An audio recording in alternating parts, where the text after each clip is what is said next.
Hello friends आपण समस्त को स्वागत।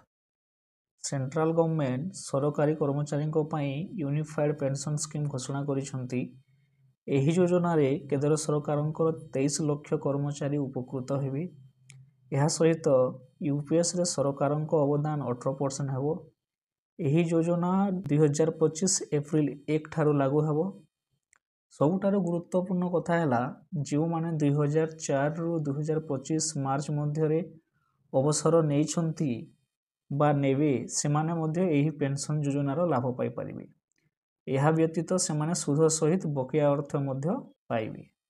सरकारी कर्मचारी माने एनपीएस और यूपीएस मध्यरु जेउटा चाहिए ताहा नहीं पारिबे। कर्मचारी माने दुईटी पेंशन स्कीम मध्यरु गोटिएर लाभ उठाई पारिबे।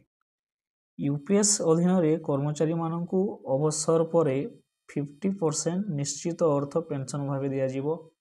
यह अवसर नेबार 12 मासर एवरेज मूल दरमार 50% रहिबो। कर्मचारी माने 25 वर्ष काम करबा परे ही यही पेंशन पाइबे। जदि कोनोसी कर्मचारी देहांत हो जिवो ताहेले एही योजना अधीन रे पारिवारिक पेंशन पाई भी व्यवस्था रहिबो। परिवार लोक 60% अर्थ पेंशन आकार रे पाइबे।